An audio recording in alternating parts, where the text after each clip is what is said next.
Vamos seguir? Vamos falar do Concílio de Nicéia. Gente, como eu disse antes, o quarto e o quinto séculos foram de imensa produção teológica. Nesse período ocorreram também os grandes concílios, os principais concílios. Concílios são reuniões, esses são os concílios ecumênicos, assim chamados, porque toda a igreja participa deles, né? São 7 os concílios ecumênicos.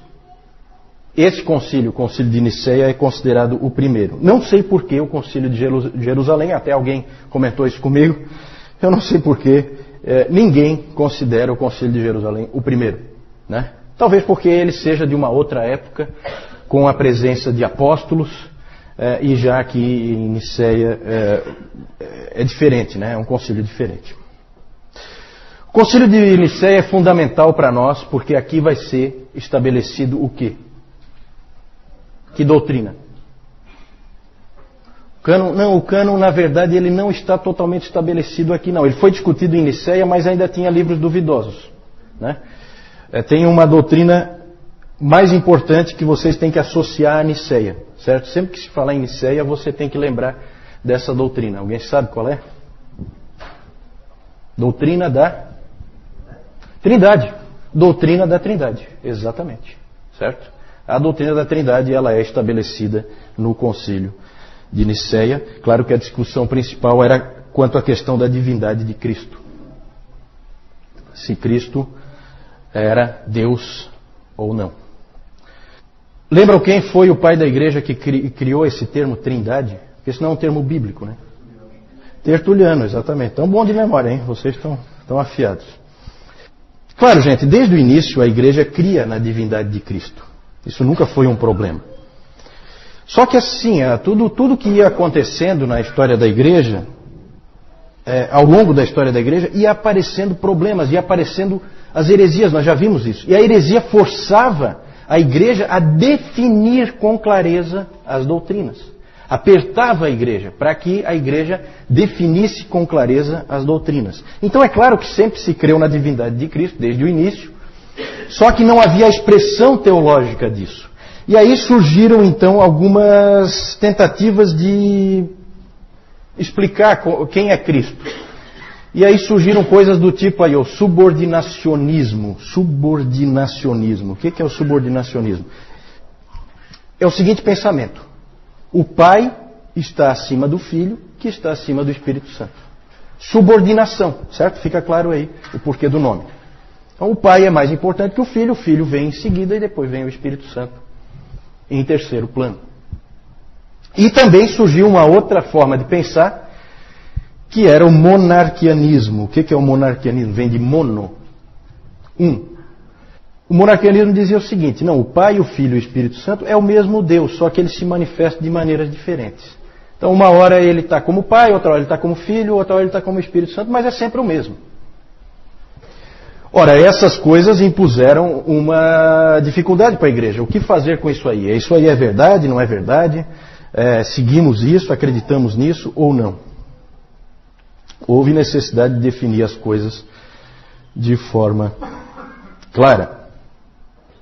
E aí surgiu uma outra coisa. Pode passar aí, por favor? Aí surgiu um debate ainda mais intenso. Um problema na cidade de Alexandria. É sempre Alexandria, né? Impressionante. Alexandria está em todas Alexandria. Houve um problema na igreja de Alexandria. A igreja de Alexandria tinha um bispo, já um senhor muito velho, bem velhinho, chamado Alexandre. E esse bispo, ele pregava, e ele sempre pregava enfatizando a igualdade do Pai e do Filho. Deixando claro que o Pai e o Filho estão em pé de igualdade, que não há o subordinacionismo, que o Filho é Deus, como o Pai é Deus. E lá em Alexandria havia um presbítero bem mais novo, um sujeito ambicioso. Então entendam isso, é o bispo da cidade e um dos presbíteros da mesma cidade.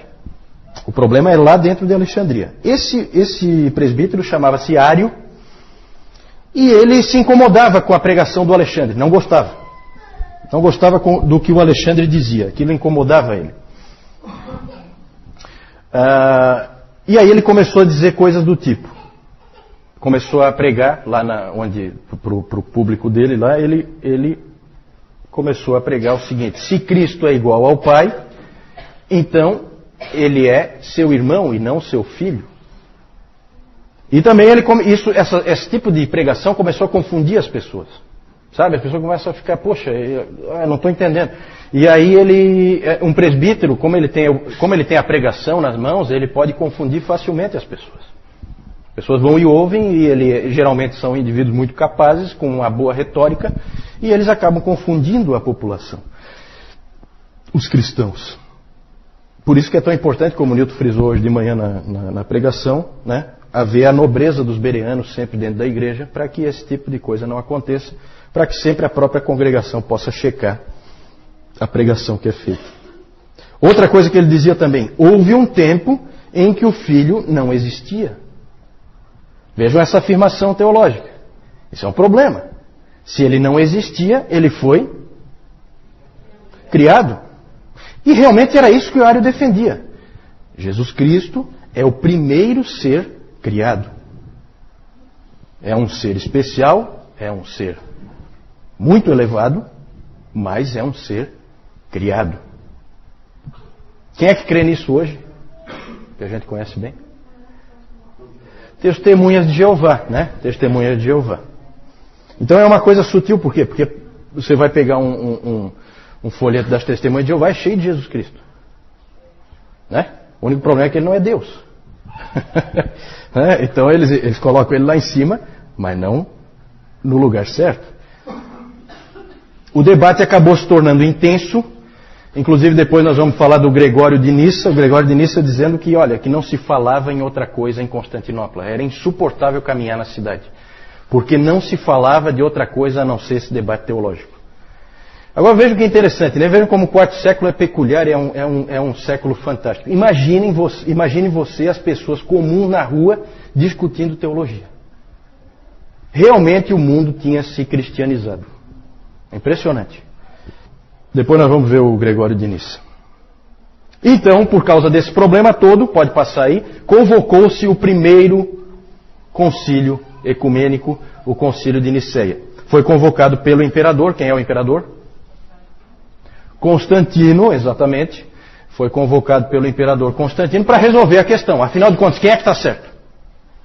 E lá surgiu essa palavra nesse concílio. O concílio foi na cidade de Niceia, na Ásia Menor. E lá se reuniram então bispos de todas as igrejas do Império Romano, e inclusive convidados de fora do Império Romano. Se reuniram em Niceia para esse concílio. E lá surgiu essa palavra, que é uma palavra muito importante, homoousios. Homoousios, de mesma substância. Certo? Essa palavra foi depois para o credo niceno. O credo niceno foi depois crido por toda a igreja. E ela significa o seguinte: da mesma substância. O Filho é da mesma substância que o Pai. Certo? Essa substância não é algo que a gente possa definir, tá? É uma coisa assim, é só para dizer que os dois, eles são equivalentes, apesar de não serem a mesma pessoa. Certo? E aí então começou a se formar a doutrina da Trindade. No credo niceno diz o seguinte sobre o Filho: gerado, não criado, é feita essa ênfase, não criado, consubstancial ao Pai, de mesma substância que o Pai. Certo? Esse é o credo niceno. Evidentemente ali então estava sendo condenado o arianismo. Exatamente, ele estava sendo condenado. Ali no concílio de Niceia apareceu, pode passar, um personagem muito importante, um dos pais da igreja, fundamentais, que se chama Atanásio. Atanásio, que era apelidado de o Anão Negro, porque ele era baixinho e a pele bem escura, então ele era o Anão Negro. Era muito jovem, nessa época do concílio de Niceia, ele tinha só 25 anos, aproximadamente 25 anos, por aí. Ele não teve uma grande participação, ele era um diácono, ele na verdade estava apoiando o bispo de Alexandria, ele como diácono apoiando o bispo de Alexandria, o Alexandre, que nós vimos antes. e não teve assim uma grande participação. Ele mais tarde, ele mesmo tornou-se, de diácono ele passou a ser presbítero, e de presbítero ele se tornou o bispo de Alexandria, Atanásio. Inclusive muito jovem ele já se tornou bispo de Alexandria, com em torno de 30 anos ele já era bispo de Alexandria. Ele foi 5 vezes exilado por causa da sua luta pela veracidade da Trindade e pela sua luta pela divindade do Filho. Ele batalhou com unhas e dentes por isso. Foi 5 vezes exilado. Uma vez o Constantino mandou ele. Eu acho que foi. Não foi o Constantino, acho que foi o Constâncio, filho do Constantino. Mandou ele o mais longe que o Império Romano podia mandar. Tirou ele de Alexandria, onde ele era bispo, e colocou ele lá na Alemanha, no limite extremo do Império Romano, só para isolar ele, porque ele estava incomodando. E por que ele estava incomodando? Porque os imperadores gostaram da doutrina ariana. Para eles era politicamente mais interessante, inclusive o próprio Constantino. Constantino depois absolveu o Ário. Na verdade, houve uma preferência política pelo arianismo, e o Atanásio, então, teve que lutar não só contra a igreja, que apesar do resultado do Concílio de Nicéia, pendia para o arianismo, como ele teve que lutar contra o próprio império, porque o imperador também era a favor do arianismo, certo? Inclusive tem aquela famosa frase do Jerônimo, em que o Jerônimo diz que o mundo inteiro esteve prestes a acordar ariano nessa época. Por muito pouco não se tornou totalmente ariano, certo? E o Atanásio foi o grande guerreiro, o grande lutador pela verdade. Hoje de manhã o Newton, inclusive, leu o texto de Judas e lembrou dessa coisa da luta pela verdade. Interessante que a igreja sempre lutou pela verdade. A igreja não foi, em nenhum momento da sua história, isso eu posso garantir para vocês, e vocês vão ver aqui, em nenhum momento da sua história ela foi um centro de entretenimento. Mesmo nos seus piores momentos, ela não foi um centro de entretenimento. Isso só aconteceu no século XX. Nunca antes a igreja imaginou fazer palhaçadas num local de culto ao Senhor, certo? Esses homens eram homens que lutavam pela verdade. E por isso veio a famosa expressão Atanásios contra mundum, porque ele lutou contra o mundo inteiro, sozinho. Claro que não sozinho, a igreja dele amava ele, inclusive ele foi banido, 5 vezes ele foi exilado, e eles não colocaram outra pessoa no lugar dele. Eles sempre confiavam que ele voltaria. Depois de Nicéia começou uma mobilização muito forte para trocar o termo homoousios por homoiousios. Certo? Tudo isso aí é grego, tá? Homoousios por homoiousios. Homoousios de mesma substância. Homoiousios de substância semelhante. Semelhante. Tentaram dar aquela aliviada, né? E a igreja, vários homens da igreja estavam indo por esse caminho. E quem lutou contra foi Atanásio. Bateu o pé por causa daquela palavra. Inclusive o historiador cético, né? Não é um historiador cristão, o historiador Gibbon, ele debocha dessa situação. Ele fala assim que o mundo inteiro ficou de pernas para o ar por causa de um ditongo. Né? Interessante. Nós temos esse livro de Atanásio sobre a encarnação do Verbo. Ele escreveu esse livro e ele diz que se Jesus Cristo não é Deus, nós não estamos salvos. Esse é o tema básico dele. Esse livro, o Dr. Calhoun inclusive diz que é um livro que hoje, ainda hoje é um livro que é útil, vale a pena ler. Mesmo hoje, esse livro do Atanásio, sobre a encarnação do Verbo. E o interessante é que no tempo da morte de Atanásio, no ano 373, foi quando ele morreu, o arianismo já estava declinando de novo, perdendo força por causa da luta dele. E quando chegou em 381, que houve o concílio de Constantinopla, o segundo concílio ecumênico, o arianismo, por incrível que pareça, apesar de quase ter prevalecido na história da igreja, ele acabou sendo condenado de novo. Graças a Deus por isso. O interessante é que o arianismo não estava derrotado ainda. Sabe por quê? Porque aqui no meio dessa confusão, aqui, depois do concílio de Nicéia, saíram vários missionários para o meio dos bárbaros. E esses missionários saíram no auge do arianismo. Eles foram lá e pregaram uma teologia ariana para os bárbaros. Quando os bárbaros voltaram para dentro do Império Romano, trouxeram o arianismo de volta. Então o arianismo não estava morto. Tá? Ele continua ainda sobrevivendo por um bom tempo. Pode passar. Essa frase aí do professor Sabatier, citado pelo Bibi Warfield, ele diz o seguinte: nada poderia estar mais longe da verdade do que representar os pais dos concílios como teoristas ou até mesmo como teólogos profissionais trazidos à conferência por causa de zelo especulativo só para solucionar enigmas metafísicos. Eles eram homens de ação, não de especulação. Corajosos sacerdotes e pastores que pensavam no seu trabalho como o de soldados em plena batalha e que estavam prontos para morrer como alguém morre por sua pátria. Está errado aí, por sua pátria. Então, gente, isso é importante a gente lembrar disso. Eu já falei no outro CTB, eu falei, né, do Concílio de Nicéia. Ele é muito interessante porque até 313, com o Edito de Milão, a perseguição corria solta. 313 para 325, como é que vocês estão aí de matemática? Quantos anos?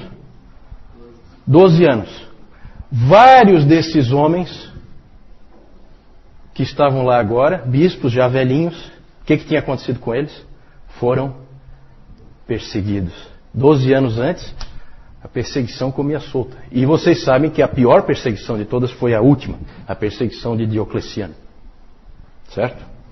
Então, ali são homens que vêm para essa conferência, para esse concílio, com as costas rasgadas, de tanto apanhar. Certo? Não é um monte de teórico. Certo? Não, gente, olha, a gente tem que tomar cuidado com o que é a igreja. A pregação do Newton hoje foi muito, muito, muito boa nesse sentido do fortalecimento da noção que nós temos que ter da defesa da verdade. Certo? É impressionante o que se fazia em defesa da verdade. Certo? Vamos lá. Pode passar. Aí algumas figuras aí do Concílio de Nicéia, né, como os artistas retratam. Nada de especial aí, mas a gente pode ter uma ideia, né, deles todos reunidos. A gente às vezes se deixa levar um pouco por essas túnicas, assim como se fosse uma coisa muito estranha o indivíduo vestir essas túnicas. Hoje é estranho realmente. Então a gente faz essa associação, né? Aquela túnica, assim, só um padre veste aquela túnica. Ninguém veste aquela túnica. Só que naquele tempo era roupa comum. Né? Então, cuidado para vocês não ficarem com aquela associação de que esse indivíduo ele se vestia de alguma maneira especial e tal. É claro que aqui os artistas depois, isso aqui é retratado muito depois, colocam assim umas cruzes, umas coisas. Isso aí provavelmente não tinha nada disso, tá? Isso aí são enfeites que depois o artista põe, né? Mas o indivíduo andar com esse tipo de roupa, isso era normal, tá? Pode passar.